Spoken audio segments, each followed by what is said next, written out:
बिस्मिल्लाहिर्रहमानिर्रहीम, अस्सलामु अलैकुम। आप देख रहे हैं बोल न्यूज हेडक्वार्टर्स। दिन भर की अहम खबरों के साथ मैं हूं सलमान मिर्जा, मैं हूं शाइस्ता शहजाद और मैं हूं सहरिश जुहेब। बुलेटिन का आगाज करेंगे इस अहम खबर से कि हुकूमत और कलदम TLP के दरमियान डेडलॉक बरकरार है। लाहौर में मुज़ाकरात के तीसरे दौर में वजीर दाखिला शेख रशीद, वजीर मजहब अमूर नूरुल हक कादरी, गवर्नर पंजाब और सूबाई वजीर कानून राजा बशारत शरीक हैं। जराये के मुताबिक कलदम तहरीक लब्बैक फ्रांसीसी सफीर की मुल्क बदरी के मुतालबे पर कायम है। शेख रशीद के इस्तीफे का मुतालबा भी दोबारा कर दिया है। हुकूमती टीम ने फ्रांसीसी सफीर की मुल्क बदरी और शेख रशीद को ओहदे से हटाने से इनकार कर दिया है। आपको बताएं कि दो मुतालबात इस वक्त कलदम तहरीक लब्बैक की जानिब से सामने आ रहे हैं। शेख रशीद को ओहदे से बरतरफ किया जाए और फ्रांसीसी सफीर को मुल्क बदर किया जाए। इस हवाले से हुकूमत और तहरीक मियान मुज़ाकरात जारी हैं। एक और दौर है जो कि बताया जा रहा है तीसरा दौर है, लेकिन यह भी अभी तक नाकाम नजर आ रहा है। हुकूमत ने दोनों मुतालबात मानने से इनकार कर दिया है। जुनैद अहमद हमारे नुमाइंदे हमारे साथ मौजूद हैं, तफसील उनसे जानेंगे। जुनैद, बताइएगा क्या डिटेल सामने आ रही है इसकी मजीद? जी हाँ, ये तहरीक लब्बैक और हुकूमती मुज़ाकराती टीम के दरमियान ये मुज़ाकरात का तीसरा दौर है, जो कि अब से कुछ देर के पहले लाहौर के अंदर ये मुज़ाकरात का तीसरा दौर शुरू हुआ है। इसके अंदर हुकूमती टीम के अंदर वफाकी वजीर दाखिला शेख रशीद, गवर्नर पंजाब चौधरी सरवर, वजीर कानून राजा बिशारत, वफाकी वजीर मजहबी अमूर पीर नूरुल हक कादरी शामिल है। और कलदम तहरीक लब्बैक ने जो है वो फ्रांसीसी सफीर को मुल्क बदर करने का मुतालबा फिर से दोहराया है। और साथ ही साथ तहरीक लब्बैक का कहना है कि शेख रशीद जो है फौरी तौर पर अपने ओहदे से मुस्तैद बरकरार है। और हुकूमती टीम ने फ्रांसीसी सफीर की मुल्क बदरी और साथ ही साथ शेख रशीद को ओहदे से हटाने से साफ इनकार कर दिया है। इसलिए मुज़ाकरात का तीसरा दौर अभी जारी है। तमाम अभी भी हुकूमती टीम और तहरीक लब्बैक के मुज़ाकराती टीम के दरमियान डेडलॉक बरकरार है। जी, डेडलॉक करार है और उसकी वजह यह है कि जो दो मुतालबात तहरीक लब्बैक की जानिब से, कलदम तहरीक लब्बैक की जानिब से सामने आना है, उसमें पहला मुतालबा जो कि काफी अरसे से करते आ रहे हैं कि फ्रांसीसी सफीर को मुल्क बदर किया जाए। दूसरा मुतालबा उनका यह है कि वजीर दाखिला शेख रशीद को उनके मनसब से हटाया जाए। हुकूमत ने यह दोनों मुतालबात मानने से इनकार कर दिया है। तीसरा दौर है मुज़ाकरात का जो कि अभी तक नाकाम नजर आ रहा है। बहुत शुक्रिया सारी सूरत हाल से आप आगाह कर रहे थे। इससे पहले कलदम तहरीक लब्बैक के सरबराह साद रिजवी से उलमाए कराम की 7 घंटे तवील मुलाकात हुई। मुज़ाकरात खत्म हो गए। हामिद रजा का कहना है कि आज की बातचीत मस्बत अंदाज में हुई, किसी किस्म के सियासी अज़ाइम नहीं, बहुत जल्द ब्रेक थ्रू मिलेगा, नया दौर जल्द शुरू होगा। साहबजादा हामिद रजा ने यह मुलाकात की और कोटलखपत जेल में ये 7 घंटे तवील मुलाकात हुई, जिसमें बातचीत के बाद हामिद रजा की जानिब से खुशखबरी सुनाई गई। उन्होंने कहा कि जल्द एक बड़ा ब्रेक थ्रू मिलने वाला है और किसी किस्म के सियासी अज़ाइम नहीं है, बहुत जल्द अच्छी खबर मिलेगी, नया दौर जल्द शुरू होगा।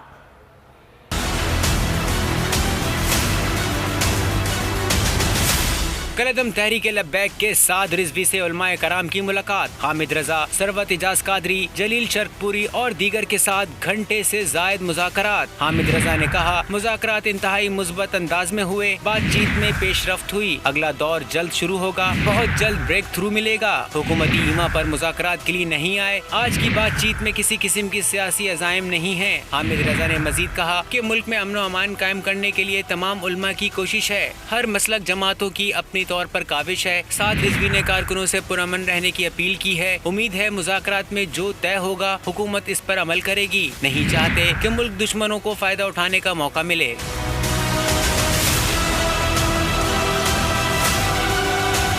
तहरीक लब्बैक पाकिस्तान और हमारा मकसद एक ही है, सिर्फ तरीकेकार में फर्क है। जबकि फ्रांस से ताल्लुकात तोड़ने का नुकसान सिर्फ हमें होगा। वजीर आज़म इमरान खान का कौम से खिताब, कहा मईशत मुस्तहकम हो रही है, लोगों को रोजगार मिल रहा है। आधे से ज्यादा यूरोपीय मालिक में कॉटन एक्सपोर्ट करते हैं। फ्रांस के सफीर को निकालने से यह सिलसिला रुक जाएगा। हम सारी जिंदगी भी मुजाहरे करते रहें तो नुकसान अपने मुल्क का ही होगा। किसी भी इस्लामी मुल्क ने फ्रांस के सफीर के निकालने की बात नहीं की। वजीर आज़म ने कहा कि नून लीग TLP के साथ मिलकर मुल्क में इंतशार फैला रही है। मुश्किलों से हमारी माईशत उठ रही है, हमारे मुल्क में दौलत में इजाफा हो रहा है, हमारी एक्सपोर्ट्स बढ़ रही हैं। जब हम फ्रांस के एम्बेसडर को वापस भेज के ताल्लुकात तोड़ेंगे उनसे, इसका मतलब कि यूरोपियन यूनियन से हम ताल्लुकात तोड़ेंगे, तो इसका मतलब आधी हमारी टेक्सटाइल एक्सपोर्ट्स वहीं खत्म होगी, बेरोजगारी, फैक्ट्रियां बंद हो जाएंगी, महंगाई बढ़ेगी, गुर्बत बढ़ेगी। मेरा सवाल ये है कि क्या फ्रांस के एम्बेसडर को वापस भेजना फ्रांस में और उनसे सारे ताल्लुकात तोड़ देना, क्या उससे ये रुक जाएगा? 50 मुसलमान मुल्क हैं, कोई भी इस तरह नहीं कर रहा, कोई वहाँ कहीं मुजाहरे नहीं हुए, वो भी नहीं कह रहे कि एम्बेसडर को वापस भेजो। यहाँ भी हमें पता चला कि 380 हिंदुस्तान के इंडिया के ग्रुप थे जो कि व्हाट्सएप से फेक न्यूज़ चला रहे थे कि सिविल वॉर हो गई पाकिस्तान में। वही JUI जो फजल रहमान की पार्टी, वो भी बीच में शामिल हो गई कि किसी तरह गवर्नमेंट को डिस्टेबलाइज करें, मुल्क को नुकसान पहुंचाएं। साथ वो नून लीग, जब ये सलमान रुश्दी ने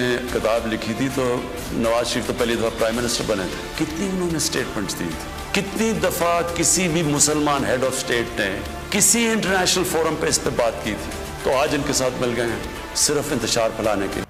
इमरान नियाज़ी को नवाज शरीफ और मुस्लिम लीग नून फोबिया है, एहसन इकबाल का ट्वीट। कहा, सलमान रुश्दी ने तौहीन आमेज किताब 1988 में लिखी थी, उस वक्त नवाज शरीफ वज़ीर आज़म नहीं थे। मुस्लिम लीग नून ने ऐसी कोई हरकत नहीं की जैसी इमरान नियाज़ी और उनकी जमात 2017 में कर रहे थे। PTI ने मजहब कार्ड पर मेरे खिलाफ इलेक्शन लड़ा और हारा।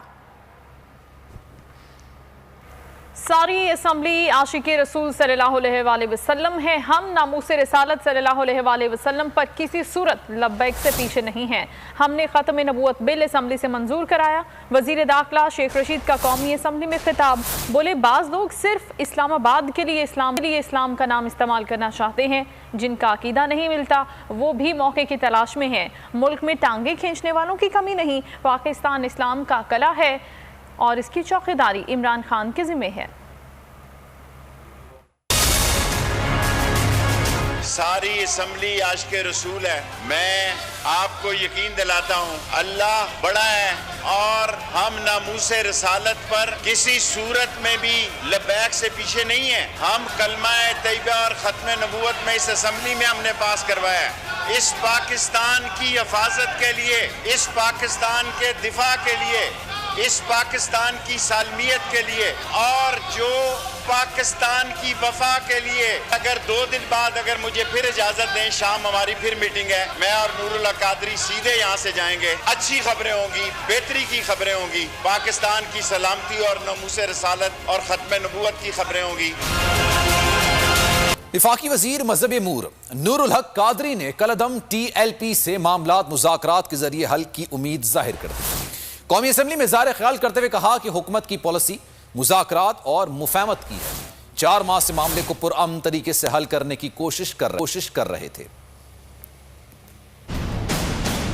हमारी जो पॉलिसी है वो डिस्कशन की है, मुज़ाकरात की है, मुफाहमत की है। रात को भी हुआ है एक दौर। कोशिश करेंगे कि पार्लियामेंट की ख्वाहिश इस कौम के इत्मीनान के मुताबिक इस सारे मामले को मुज़ाकरात के जरिए से हल किया जाए। अल्हम्दुलिल्लाह कोई भी मजहबी तंजीम, कोई भी मजहबी शख्सियत पाकिस्तान के तारीख में किसी ने इतना तहफ़्फ़ुज़ नामूस रिसालत के इशू को और इस्लामोफोबिया को दुनिया में इतना इस पैगाम को नहीं फैलाया है जितना इमरान खान ने फैलाया है।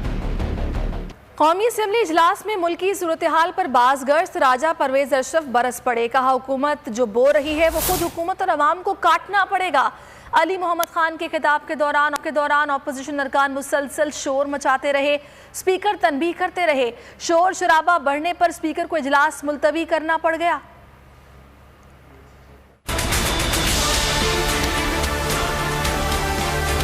कौमी असम्बली में लाहौर वाक़े की गूंज। हुकूमती और अपोजिशन बेंचों से मामले पर खुलकर इजहार ख्याल। राजा परवेज अशरफ बरस पड़े। कहा, हुकूमत जो बो रही है वो खुद हुकूमत और आवाम को काटना पड़ेगा।